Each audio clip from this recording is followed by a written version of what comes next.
So, dear students, scholars, and thinkers, even seekers of the truth from both sides of this beautiful collaboration. Assalamu alaikum, good afternoon, and mabuhay. I guess I'm pronouncing this Filipinian greeting rightly. Before I begin, I want to pause and appreciate this platform itself for bringing two departments of philosophy together to do something quietly beautiful, to think together, to listen to each other, and to create a space where ideas can travel freely.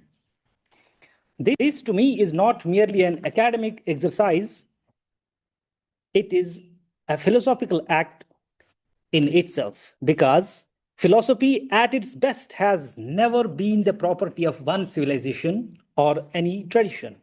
It has always been a conversation across cultures, across centuries, across continents, and today we are continuing that conversation. It's in this spirit of shared inquiry that I bring before you today a concept from the heart of Indian philosophy. So before we begin to unpick the title of the talk, I would like to briefly highlight that the paper or the findings of the paper has been emerged from the reflections during recent times of war and unrest. So it's an attempt at a philosophical praxis. It is thinking through lived experience rather than speaking from abstraction. So the title of my talk is Rethinking the Philosophy of Ahimsa in a Fragmented World. You might be wondering about my observations. Why do I see the modern world as fragmented? Or what makes the advanced tech world deeply fragmented? Is it just, isko slide, keep it moving. If you continuously move kara na? Oh, okay.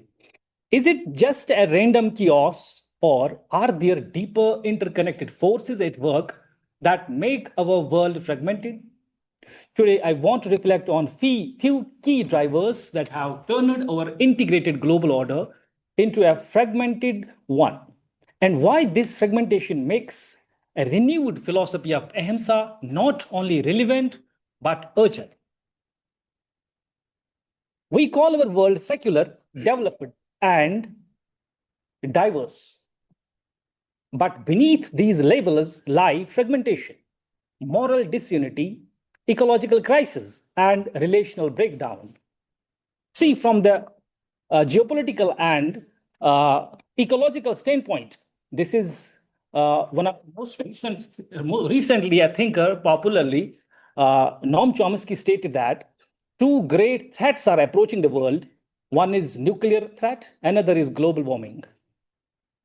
So here, from the contemporary perspective, the world appears fractured, morally weak, and culturally polarized. Therefore, in this context, it's not wrong to claim that modern world is existentially troubled. So my argument is that Ahimsa responds precisely to this hidden condition. See, you can see a glimpse of how people like Donald Trump is threatening a whole civilization will die tonight. So this can guide us to observe different kinds of fragmentation in the world. So we can rightly observe we are living in a world where global ethical frameworks and shared meanings have faded. This scenario reveals a deeper collapse of civilizations, cultures, or the basic fabric of human existence. People have become cunning and selfish. Violence, intolerance, thirst for power, and hatred have increased in our societies. In this sense, fragmentation is both an existential quandary and a geopolitical reality. This reminds me of Jean-Paul Sartre's remark that the other is threat to my freedom, or hell, or other people, which exemplifies a fundamental tension in interpersonal interactions, where coexistence is typically interpreted as conflict rather than mutual affirmation. So instead of establishing ethical responsibility, the other in this standpoint becomes a source of worry, competition, and possible dominance. This existential uncertainty is amplified by what Zygmunt Bauman refers to as liquid modernity. Liquid modernity is a condition in which social structures and moral frameworks lose their solidity, making ethical existence more unpredictable and individualistic. So long before these Western philosophical observations, Indian philosophical traditions articulated a profound understanding of these problems, especially the phenomena of human suffering, ambiguity, crisis, uncertainty, violence, and the requirement of ethical compass. So, in this context, Ahimsa emerges as a deep rooted philosophical gem insight in the Indian traditional knowledge system. It's important to note that early Indian scriptures, such as Vedas and Upanishads, lay the groundwork for the philosophy of Ahimsa. They did not present non-violence as an absolute law, but they do foster a worldview in which violence is ethically problematic due to the understanding of its core philosophical ideas like harmony, sacredness, interconnectedness, truth, moksha, and so on. Thus, both the ontology and ethics of the term ahimsa is closely linked in Vedic Upanishadic philosophy, rather than being a recent addition to the Indian philosophical world. So, the concept of ahimsa also originated in the traditions of Buddhism and Jainism, where at the surface, ahimsa seems to be just the rejection of bodily damage or injury. But as a comprehensive ethical framework, it goes deeper than these ordinary meanings and govern over speech, thought, and behavior. So, the endurance of misery and violence around the world, shown in wars, environmental destruction, or various sorts of systematic injustice, and the subtle normalization of hostility in everyday life, reflects an existentially chaotic human condition, as previously discussed in terms of fragmentation. So, what I claim is this fragmentation is not unintentional, but rather emblematic of a mindset that values utility over the dignity for life, that emphasizes separation over the relationships, that prefer needless cruelty and interference, or might over right and intolerance over coexistence.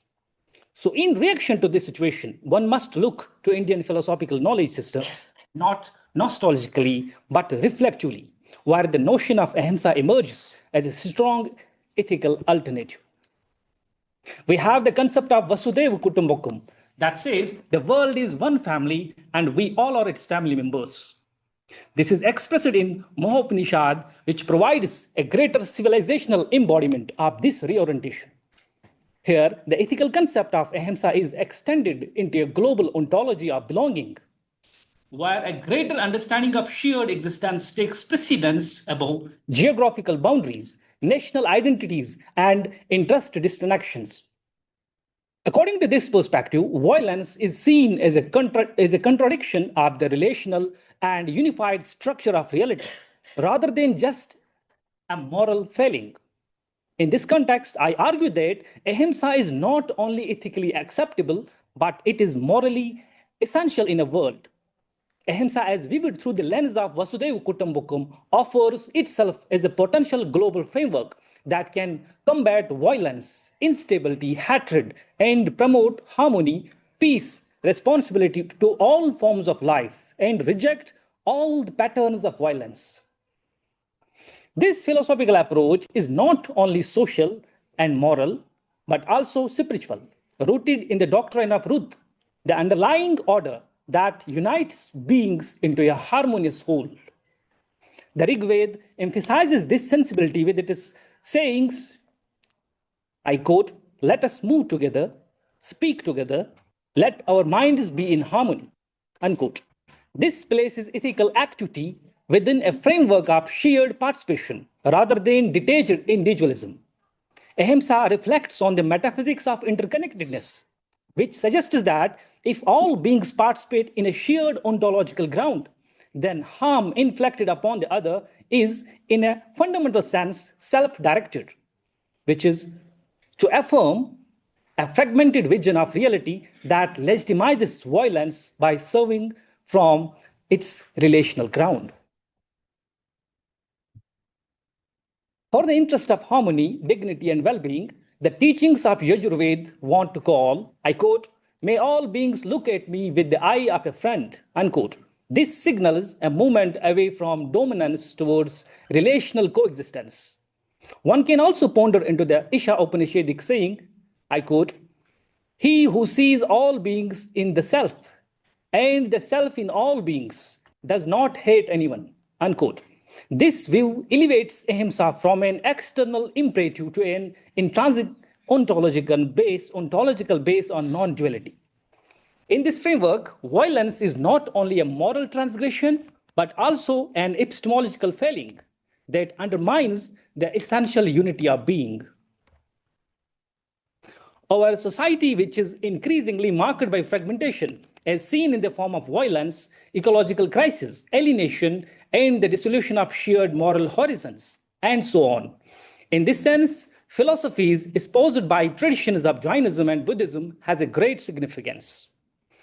The diagnosis of lived human condition gave rise to both of these philosophical traditions, which attribute suffering, despair, and violence to deeply ingrained traits like desires, attachment, ignorance, and egoism, rather than just outside factors. In this sense, Jainism promoted the idea of Ahimsa to the ultimate ethical standard, requiring an unwavering commitment to nonviolence toward all living beings. This directly rejects all attempts and justification of violence, domination, and exploitation that underpins much of contemporary civilization. Buddhism equally values ahimsa, but also emphasizes compassion, karuna, and interdependence, pratitya samudpad, recognizing that harming others is a misunderstanding of the linked nature of life. However, ahimsa emerged from these philosophies as the basic structuring principle for ethical, spiritual, and social life. In the midst of a fragmentation, these traditions provide not just a critique of the causes of violence, but also a disciplined road to its change. For Jainism, ahimsa is not just a virtue or a value, but the ultimate ethical necessity. It is declared ahimsa pramo dharma, a highest duty. This philosophy is based on a philosophical pluralism that supports the intrinsic dignity and autonomy of every form of life and gives ethical considerations to all beings who are alive. Jain ethics strengthens ahimsa with its threefold discipline: non-violence in thought, non-violence in speech, non-violence in action. This holistic paradigm recognizes that violence occurs not only in exterior acts, but also in purposeful and psychological states. Even Jainism stands firm against dogmatism and intellectual aggression by preaching the philosophy of anikantvad that recognizes the diversity of viewpoints. Anikantvad fosters an epistemic humility, removes epistemic rigidity that seems very important for harmony, peaceful coexistence in a diverse global order, globe. We can say Buddha also places ahimsa within a larger context of compassion. One of the popular works on Buddhism, Dhammapada, gives us powerful expression about non-violence in the following words. I quote, "All tremble at violence, all fear death. Comparing others with oneself, one should neither kill nor cause to kill," unquote. Again, hatred is never appeased by hatred. By non-hatred alone is hatred appeased, unquote. These verses reflect on various important aspects of philosophical praxis and state uncompromisingly that violence maintains itself through a cycle of retribution, and only a break rooted in compassion can break its pattern. Buddhist philosophy also recognizes three undeniable roots to violence and sees them as poisons. They are greed, hatred, delusion. So, engaging with the Buddhist analysis of three poisons and the Jain's focus on the threefold nature of violence provides a strikingly coherent and theoretically sound explanation of the causes of violence in the world. Buddhism reveals the mental, emotional, and existential roots of violence, whereas Jainism maps the ways in which it appears. However, this convergence has important implications for the current argument. It demonstrated that fragmentation, whether manifested in environmental crisis, global disputes, or alienation on socio-political grounds, is not only structural but is deeply interconnected with the pattern of consciousness that give rise to Ahimsa at various levels. Against this complex structure of violence, Ahimsa appears not as a negative condemnation, but as a holistic ethical discipline that transforms both inner tendencies and outward deeds of an individual. It calls for the purification of intention, the growth of love and empathy, and the avoidance of harm to all forms of life. The synthesis of these philosophical approaches strengthens the previous claim that fragmentation is sustained by different modes of consciousness, where violence remains either legitimized or condemned. Even modern ethical and socio-political discourse typically portrays violence as something to be controlled, restrained, in some cases justified in the name of higher values like harmony, peace, well-being, and world order. This logic itself is incredibly contradictory. The modern crisis, see in case of Israel and Palestinian crisis or Iranian battle, and other instances of the same kind show how violence is still justified as a necessary defensive measure, even when it results in never-ending cycles of melancholy and suffering, loss, and destruction. This exposes not just the continuation of violence, but also a breakdown in ethical thinking, as violence is both condemned and continuously justified. As a result, violence is neither completely accepted nor rejected. Rather, it is suspended inside a framework of justification that permits it to recur under different names and circumstances. This diagnosis of violence as both structural as well as psychological finds one of its most convincing modern expressions in the writings of Mahatma Gandhi, which places Ahimsa at the heart of ethical living. For Gandhi, Ahimsa is more than just the absence of physical injury.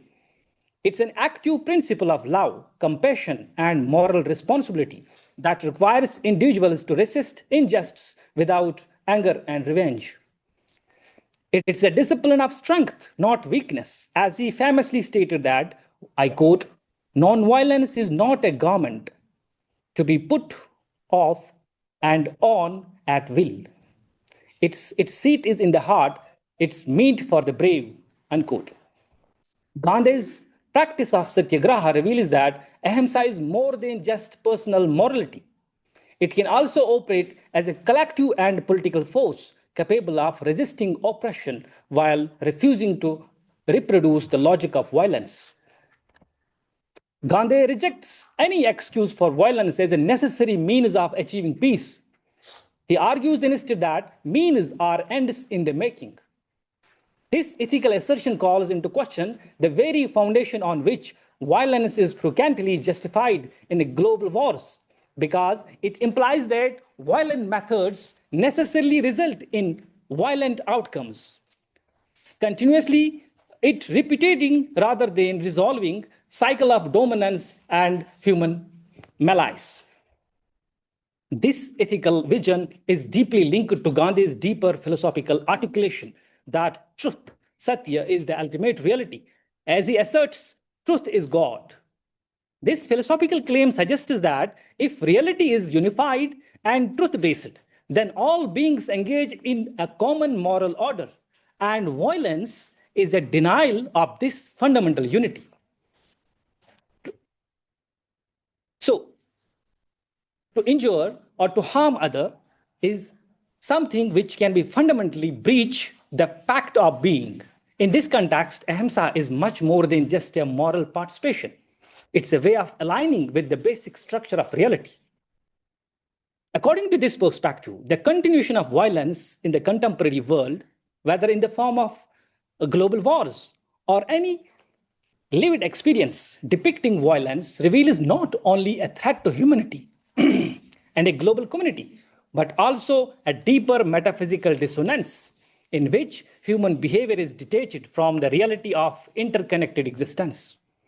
At this point, the doctrine of Ahimsa, as evolved throughout Indian Darshana, demonstrated its profound significance. Ahimsa provides not only moral restraint, but also a transformative ethical paradigm that merges inner discipline with heavy sense of responsibility concerning well-being at different spheres of life, growth, and ecological balance. It also advocates for a reorientation of human existence based on restraint, compassion, and an understanding of interconnectedness, addressing the underlying reasons for crisis at individual, societal, and global levels. However, the argument presented in this paper culminates in a fundamental philosophical proposition that Ahimsa must be reproached as a practical and essential global ethic, because it's not a utopian philosophical idea. We know that it doesn't guarantee an immediate end to global battles and downplays the complexity of geopolitics and other crises. However, it questions every circumstance that promotes violence and makes it acceptable. Moreover, it encourages people to rethink peace, cooperation based on compassion, moderation, and vulnerability, our common understanding of vulnerability. In doing so, Ahimsa emerges as a civilizational necessity that can restore peace, preserve life, and construct the ethical underpinnings of a modern but fragmented world. So the possibility of a just, peaceful, and sustainable world can only become a reality through this shift. Thank you. Good day, everyone. Good afternoon. I think it's already good afternoon also at in your place in India. Yes, yes. Good afternoon. So you can hear me? Can you hear me clearly somehow? Yes, you are clearly audible. So thank you. I mean, I am really grateful for this venue that we have been doing. No, we've heard the last two papers. No, and the third paper, Rethinking the Philosophy of Ahimsa in a Fragmented World, is really it fits what that is happening in our context right now.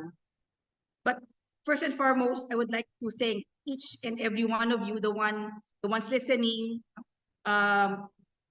in both countries, no, especially about this very important issue right now with the paper of Dr. Mallah. So the experience of reading, studying, and listening to the synthesis of Dr. Mallah in relation to the philosophy of Ahimsa, no, non-violence, no, is very much really apropos. And it interpolates each one of us how, in effect, with our humanity, can we follow the lead of Mahatma Gandhi? Because it also led me to read his autobiography entitled "The Story of My Experiments with the Truth." So more than anything, in the experience of Mahatma Gandhi, you see the authenticity of wanting to confront the truth about this moment of history. How, as human beings, are we able to help one another reinforce, no, that humanity through the philosophy of Ahimsa? While I was listening, so I will just give 3 points, comments in relation to this paper, no, of Dr. Mallah. Thinking about it, it is a kind of philosophical catharsis where precisely the core vulnerabilities and fallibilities of our contemporary world is laid to bear. And it is asking for an authentic response from each one of us, because precisely we are the ones who have created this new historical, geopolitical situation that we are confronting. But then what in the paper of Dr. Mallah, he was able to articulate and synthesize the core problems we are facing and we have to confront, using precisely Ahimsa, no, as a humane stance, no, a humane philosophical stance with what is happening right now. That is the first point. So it is a kind of catharsis. No, we need to somehow undergo that catharsis in order to examine oneself. Really, what is my stand to this context right now? Do I have the resources, no? the human resources to actually experience and go about confronting these things with Ahimsa? Since in his paper he underlined the dignity of the human person, one reaction is that this philosophical stance in Indian philosophy actually upholds, no? It upholds the dignity and the nobility of the human person, and precisely it helps each one of us, so hopefully to confront what needs to be confronted in this day and age through nonviolence, with the wars that are happening, and precisely the fragmentation in the different levels, no? The different levels: personal, the individual level, family level, the nationwide level, and precisely the global level that we are experiencing right now. That we are challenged, no, to take stock and see, am I willing, using my humanity, my rationality, and my humanity and my dignity, to go through that path of Ahimsa? And that is the second point, so that we will be able to hear the last paper presentation. And the way of Ahimsa, I was also thinking in the context of the Western world, it is very much in tune with what? Friendship and family. Dr. Mallah underlined the fact that nonviolence in thought, in words, and in action. And that is unpacked where? In the context of a community. And first and foremost, the human person understands that in relation to the family. Okay? And I have been watching Bollywood movies. No, recently I watched the movie 12 Fail. And it is so poignant and it's so moving to see how the family of that person in the protagonist in that movie upheld him so that he's able to face the challenges with integrity, precisely with non-violence, in the context of that movie, which is a true story. So I think there is an interface, no, family and friendship of the core principle of the path of Ahimsa when we talk about this rethinking of it. So I invite my Indian colleagues, no, to somehow see the connection of friendship and family, that precisely it is in this context that Ahimsa is very much what? Learned, reinforced, and exercised. Precisely, when we think of Ahimsa as a path, no, as a way of agency in building the human community, it doesn't really contribute much, no, to the homeostasis, no, the balance of each day of each human life. And I was just thinking in relation to friendship and Ahimsa, we can discern what? The rational need for mutual dialogue and learning from other human beings. No? So the stance of Ahimsa gives us that attitude, precisely respect and wait in a non-violent stance to learn how precisely to dialogue with one another. And also that the emotions and affective movements do not call for a what?